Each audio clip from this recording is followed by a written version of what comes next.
Alô, meus amigos, sejam bem-vindos. Mais uma edição do programa Vida e Saúde, trazendo para você um assunto muito importante que atinge milhares de pessoas, de mulheres no Brasil e no mundo.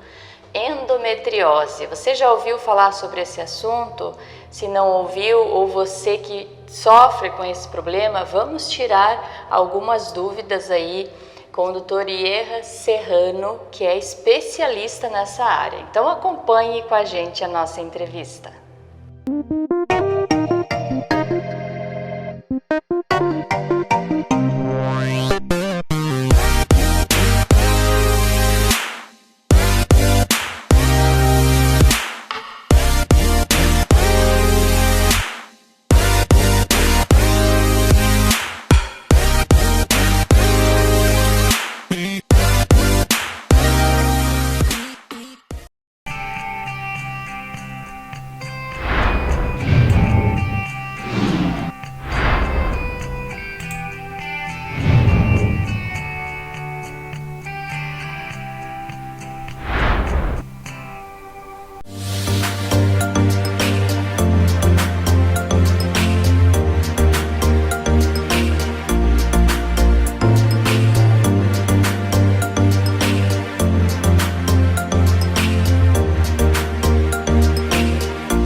Olá, meus amigos, sejam todos muito bem-vindos. Estamos aqui para mais um programa Vida e Saúde. Hoje viemos aqui até a clínica InMed conversar aí com o Dr. Ierra Serrano. Seja muito bem-vindo. Obrigado. E a gente vai conversar hoje sobre um tema bastante interessante aí para as mulheres que estão assistindo, principalmente, né? Que é a endometriose. Afinal, doutor, o que é endometriose? Então, primeiramente, obrigado pelo convite, tá? É sempre bastante produtivo poder falar da doença que acomete Sim. aí 180 milhões, talvez 200 milhões de mulheres no mundo, né? E o Brasil fica aí com 7 milhões dessa parcela. Então, assim, endometriose é uma doença provavelmente inflamatória, né? De origem multissistêmica, de multi-áreas envolvidas, onde por algum motivo o endométrio, que eventualmente é descamado todos os meses na menstruação, uma parte dele nasce em outros lugares, né? Pode ser no ovário, pode ser no intestino, pode ser em qualquer lugar da pelve e até mesmo lugares distantes como o diafragma, por exemplo, que divide ali o tórax do abdômen. Então, assim, qualquer lugar, na teoria, das mulheres poderia apresentar endometriose, que são células que vão migrar ou nascer nesses lugares. Não se sabe muito bem se elas migram ou se elas nascem nesses lugares, né? Então, é um tecido ectópico, está fora do seu lugar normal. Entendo. E isso causa aí uma condição inflamatória, né? Que fica desconfortável para a mulher. O grande problema é que essas células se instalando em outros lugares, elas vão ter um comportamento bastante similar do que teriam no lugar de origem, que seria o endométrio. Então, eventualmente, elas vão ter um crescimento, uma hiperplasia dessas células, ou seja, um crescimento, elas ficam mais gordinhas. Elas vão ter aquelas variações que, teoricamente, acontecem no ciclo menstrual da mulher, ou seja, elas podem menstruar, elas podem sangrar nesses sítios. Imagina esses pacientes sangrando em outro lugar. Imagina no intestino ocorrendo isso. O sangue é muito inflamatório, ele causa desconforto abdominal em qualquer lugar que ele se instale. Então, por isso que as pessoas que eventualmente até menstruam, né, e não têm endometriose, mas que têm um sangramento que reflui para as trompas e cai lá atrás na pelve, essas pacientes também vão ter dor e nem sempre vão ter endometriose. Por algum motivo, algumas pacientes vão ter, ou essas células vão se instalar após a menstruação acontecer e vão ali aos poucos ser semeadas, né, cultivadas, ou elas vão nascer diretamente nesses lugares por células totipotenciais, ou seja, células que poderiam se transformar em qualquer coisa, mas por estímulo hormonal, nas mulheres, acabam virando endométrio. Entendo. E aí acabam tendo toda aquela variação hormonal e sangramento, dor, desconforto, os pacientes se queixam muito de distensão abdominal, né? Então, o que faz com que essas células acabem causando esses mal-estares é a condição hormonal da mulher daí. É uma doença, a endometriose é uma doença que vai acometer os pacientes, em sua esmagadora maioria das vezes, em pacientes que estão no menacne, ou seja, naquele período onde elas começam a menstruar. Ou seja, na primeira menstruação da menininha com, sei lá, 11, 12 anos, até a menopausa. Eu estou falando em doença ativa. Lógico que aquela mulher que tem a doença jovem e chega à menopausa vai ter sequelas da doença, mas não vai ter necessariamente endométrio ativo nesses sítios onde ela teve a doença, né? Então, assim, é necessário que o ovário esteja trabalhando e estimulando esses focos de endométrio. Esses focos vão crescer, vão sangrar, vão se instalar em alguns lugares, provocando sintomas variados, dependendo de órgão que ela tiver. Imagina assim na bexiga, vai dar sintomas urinários. Os pacientes vão querer fazer xixi toda hora, por exemplo, imitando uma infecção urinária. Elas podem se instalar no intestino. Esses pacientes podem ter ou serem trancadinhos, ou seja, ter dificuldade de ir aos pés, ou terem diarreia, por exemplo, ou até sangramento se a doença for invasiva. E algumas vezes eu vou até confundir esses quadros com doenças típicas intestinais, como divertículos, como hemorroidas, ou até câncer de intestino. Alguma parcela dos pacientes vai ter doença invasiva e vai confundir um pouco o quadro. Os pacientes vão ser um pouco mais assim, aí geralmente vão para o cirurgião geral com esses sintomas e quando na realidade deveriam vir para o ginecologista que tem alguma experiência ou faz parte de um time que faz endometriose. Né? Porque às vezes o caos é quando a paciente acaba caindo em generalistas. Esses pacientes acabam perambulando, né, por serviços e por médicos. Então, isso não é do Brasil, isso é do mundo inteiro. Né? Tem trabalhos que mostram que as pacientes demoram de 7 a 10 anos para serem diagnosticadas corretamente. Nossa, e muito tratamento. Tempo, né? E isso não é coisa do Brasil. Isso no Canadá é assim, nos Estados Unidos é assim, na Europa é assim. Então, é uma condição complicada de diagnóstico, né? Porque as pacientes vão perambulando pelos lugares errados. Isso é uma questão que eu sempre falo bastante, de buscar um auxílio especializado, porque você pode imitar uma infecção urinária. A mulher pode estar tomando antibiótico ali a cada passo e estou com infecção, então e está com endometriose, né? Com certeza. Que é uma coisa totalmente já com outro tratamento. Nada a ver o tratamento, né? Essas pacientes chegam a passar por 8 a 10 médicos diferentes até serem diagnosticados com a doença. Ainda bem que a gente tem a mídia, tem gente como você que investe nisso. Isso é uma coisa que tem alguns anos já, que o pessoal está começando a olhar a endometriose com outros olhos, graças a Deus, né, que está acontecendo essa participação ativa da sociedade. Muita gente famosa tem a doença, até porque ela é muito comum. Se eu pegar pelo jeito pacientes que estão nessa fase reprodutiva, entre 11, 12, 15 anos até 40, 45 anos, eu vou ter então 10% a 15%, ou seja, de cada 10 pacientes, uma vai ter. É muito alto, é muita paciente com doença. Né? Lógico, com variedade de gravidades bem variadas, né? Sim. E doutor, por que uma mulher desenvolve endometriose e outra não? Tem uma condição hereditária, genética também ali? Hoje em dia tem muitos trabalhos assim, bastante bem feitos pelo mundo afora, inclusive no Brasil, né, que demonstram claramente uma atuação genética para desenvolver a doença. Eu não estou falando em fatores de risco, estou falando que existe um grupo de pacientes que vai desenvolver. Tanto é verdade que eu tenho maior chance de ter a doença se eu sou filha ou mãe de alguém com endometriose. Né? Essas pacientes que têm endometriose geralmente têm alguns fatores de risco. Então elas estão expostas a mais tempo à menstruação. Ou seja, são pacientes que começam a menstruar muito cedo, 10, 11 anos, e tendem também a parar a menstruação, a menopausa, mais tardiamente. Então, quanto mais exposta aos hormônios ovarianos, maior chance dela desenvolver doença. Então, quem empurra muito a gestação para frente, ou seja, hoje em dia é bem comum, as pacientes querem trabalhar, se formar, corretíssimo isso, né? só que acaba empurrando uma gestação mais tardia, sendo exposta a hormônios ovarianos. Durante a gravidez, eu tenho um desligamento desse ovário. Esse ovário para de trabalhar para dar lugar à placenta. Então, esses focos de endometriose, ou essa célula normal, deixa de ser estimulada.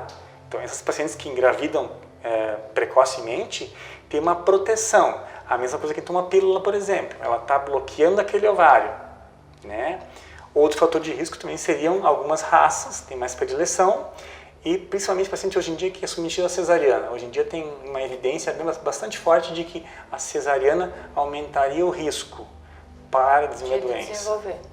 Então, no que eu entendi, a pílula seria algo protetivo para a endometriose. Não diria protetivo, né? Mas diria talvez que empurraria um pouco para frente essa doença, talvez, tá? É muito perigoso a gente afirmar isso, porque existem N trabalhos aí que colocam o uso de pílulas como não sendo protetivo, tá? Mas lógico, de alguma maneira, essas pacientes acabam até, não digo empurrando essa doença para frente, mas às vezes até simulando que está tudo bem. Sim. Então ela mascara às vezes uma doença que existe durante muito tempo, às vezes, mas os sintomas são menos agressivos e as pacientes acabam não tendo esse diagnóstico. Então a pílula também pode atrapalhar um pouquinho o diagnóstico, então, um pouquinho, né? Para quem, digamos, iria desenvolver, de repente dá uma talvez uma controladinha. Mas isso é muito discutível, tem trabalhos que afirmam que não protege, outros que afirmam que protege, né? A tendência é que o longo período, né, exposta a hormônios, né, ou seja, ovarianos, né, os seus próprios hormônios ovarianos, que são os hormônios naturais da pessoa, da mulher. Poderia ter uma ação naquela maneira que é predisposta, por exemplo. Sim. Né? E uma vez diagnosticada essa endometriose, ela tem cura? Ou ela tem só um tratamento? Você pode viver bem sem sintomas? Você sabe que a tendência hoje em dia, há alguns anos, é considerar a endometriose como uma doença crônica, assim como a hipertensão ou a diabetes. Existe um controle da doença. Mesmo em quem faz cirurgia, hoje em dia curativa, ou seja, a gente faz uma cirurgia que tira 100% dos focos, por exemplo. Sim. Porque às vezes é difícil acontecer. Mas digamos que a gente tire esses focos em 100%, conseguimos ter sucesso. Eu vou ter uma parcela de pacientes que vai ter recidiva. Até porque é uma doença que está ali. Não é uma doença que ela não é um tumor, eventualmente, que cresceu. Não, é diferente. A endometriose muitas vezes tem o diagnóstico muito parecido com alguns tumores, o controle e o segmento muito parecido, mas lá na frente o tratamento é um pouco diferente, porque a gente acaba tendo limitações em operar doenças avançadas de tumores, e a endometriose a gente pode operar doença avançada, porque a gente vai melhorar a qualidade dessas pacientes de vida, principalmente no que se refere à dor e a desejo reprodutivo. Sim. Né? Que é a grande discussão nossa hoje em dia, é dor e gravidez. E a endometriose, ela tem ela atrapalha a condição de engravidar ou não? Para você ter uma ideia, você pega assim, eu te falei que eu tenho de 10 a 15% das pacientes na idade fértil podem ser cometidas, ou seja, de cada uma 10 pacientes. Se eu pegar pacientes com infertilidade, ou seja, aquela paciente não consegue engravidar, esse número vai para 50%. Então tem muito metade das pacientes que não está conseguindo engravidar, provavelmente tem endometriose. Então é uma duplinha que anda quase junto. Você é obrigado a investigar quase que 100% das vezes essas pacientes, né? Sim. E doutor, para quem está assistindo aí e tem algum desconforto, que sintomas assim chamam a atenção para que uma mulher deva procurar um especialista? Eu sempre digo assim, cólica é normal a certo ponto, né? Mas aquela cólica menstrual que atrapalha a vida da pessoa, ou seja, como atrapalha? Ou seja, ela começa a faltar eventos sociais, ela falta aula, ela não vai na festinha da família, ela fica reclusa em casa. Essa paciente que tem uma alteração no seu dia a dia, essa cólica tem que ser investigada. Essa não é normal. Não é normal, porque ela atrapalha a vida. Ela debilita a pessoa. Debilita a pessoa, ela vai faltar eventos, ela vai se isolar muitas vezes. Então, aquela cólica menstrual, o principal sintoma hoje em dia é a cólica menstrual. Aquela paciente também, por outro lado, que não consegue engravidar, está 1 ano tentando, 2 anos, não consegue, também eu tenho que suspeitar. Porque a matemática pega essa pessoa, né? Ou seja, eu tenho uma chance de 50% dos pacientes que não conseguem engravidar de endometriose. Além disso, tem os sintomas também digestivos, ou seja, pacientes que têm, por exemplo, dificuldade de evacuação, dor para evacuar, sintomas urinários, distensão abdominal, a barriga fica inchada no final do dia. Os pacientes também têm que procurar auxílio médico, porque atrapalha o seu dia a dia. Com certeza. E assim, existe algum medicamento que dê uma sensação assim de cura para endometriose? A gente comentou que a pílula pode ajudar. Tem outro medicamento além da pílula que possa ajudar? O arsenal terapêutico hoje em dia ele é bastante importante hoje em dia em relação a medicamentos e a cirurgia. Então hoje em dia está se operando bastante as pacientes quando tem lesão, principalmente lesão intestinal. Geralmente os pacientes vão para a cirurgia e quando tem dor que não responde ao tratamento clínico, né? A maioria dos tratamentos hoje em dia que são clínicos vão ficar em tratamento para dor, ou seja, analgesia, ou seja, medicamentos para dor como um todo, e uso hormonal de alguma coisa. Por exemplo, eu posso usar pílula para poder contornar isso? Posso. Eu posso usar progestágenos nas suas variadas apresentações. Eu posso usar bloqueadores centrais de hormônios que vão agir nos ovários. Então eu tenho um arsenal bastante grande. Eu posso usar DIU hoje em dia. Hoje em dia, pacientes que, por exemplo, os DIUs medicados com progesterona, a gente pode usar, deve usar, é uma indicação interessante. Implantes hormonais eu também posso usar, né? Então, o DIU com medicamento ele auxilia então? Porque ele vem com progesterona. O DIU hoje em dia o único DIU medicado que existe, existem 2 no mercado brasileiro, ambos têm hormônio, né? Um deles que tem uma dose maior é indicado para pacientes que têm endometriose, desde que essa doença não seja ovariana, porque essa doença geralmente não responde muito bem ao DIU medicado. Sim. Se ela for ovariana. Agora, se ela for, por exemplo, da pelve em si, ela pode responder bem, desde que ela não tenha indicação cirúrgica, né? Então, assim, eu sempre tenho que ver quem é que tem indicação cirúrgica, né? Então, assim, eu sempre comento assim que existem 3 grandes pilares. Quem é que eu vou operar para endometriose, né? Basicamente são 3 condições. Uma dor que não responde ao tratamento clínico, ou seja, eu dei a medicação analgesia, eu entrei com a parte hormonal, eu bloqueei esses ovários e mesmo assim ela continua com dor. Vai para a cirurgia, né? Porque as pacientes melhoram de cirurgia. A segunda opção, aquela paciente que eu estou tratando para engravidar e eventualmente ela não consegue engravidar. Então essa paciente é uma candidata. Por quê? Porque pacientes com endometriose ativa na pelve tem pior dos resultados, por exemplo, até em reprodução humana. In vitro, por exemplo, nesses nenéns de proveta que se fala, né? Essas pacientes que têm endometriose têm piores resultados. E aquela paciente que por algum motivo tem uma chance de obstrução de alguma via ou urinária ou intestinal. Eu posso ter endometriose, por exemplo, entre o rim e a bexiga, no ureter. Se por acaso esse caninho fecha... A endometriose consegue trancar ou obstruir um canal? Consegue. Ou urinário ou intestinal. Puxa. Se eu tenho esse risco, essa paciente tem uma indicação clara de cirurgia. Sim. Então esses 3 pilares são os que margeiam assim nossas indicações. Doutor, quais os exames realizados aí para o diagnóstico da endometriose? Hoje em dia, sim, os exames de imagem são os mais importantes para a doença, com certeza. Existem 2 grandes exames que a gente tem feito de maneira assim, bastante corriqueira nessa investigação dessas pacientes, que é o ultrassom com pessoa especializada para o exame, ou seja, um exame que vai procurar lesões específicas, não só ver a anatomia da pelve, mas procurar lesões que são lesões da doença. Certo. E a ressonância magnética também da pelve, que vai procurar lesões que são bastante compatíveis e são vistas como tal, né? Ambos os exames têm uma qualidade muito boa para diagnóstico. Eu posso fazer com ultrassom, desde que... E para qual exame que eu vou usar? Aquele exame melhor naquele lugar que faz. Então, se é melhor para ultrassom, faça ultrassom. Se é melhor para ressonância, faça a ressonância. Eu sempre escolho onde o lugar me dispõe, olha, esse pessoal é bom na ressonância, esse pessoal é bom no ultrassom. Então, eu vou escolher. Sim, sim. Então, tá certo. Doutor, para quem está assistindo a gente e gostaria aí de vir fazer uma consulta, o senhor poderia deixar endereço da clínica aqui onde o senhor trabalha? A gente faz aqui nossos atendimentos aqui na IMED, aqui em Porto União, né? A clínica, todo mundo sabe onde é, qual é o endereço, mais ou menos, né? Bem localizado, é fácil acesso, né? Bem no centro, né?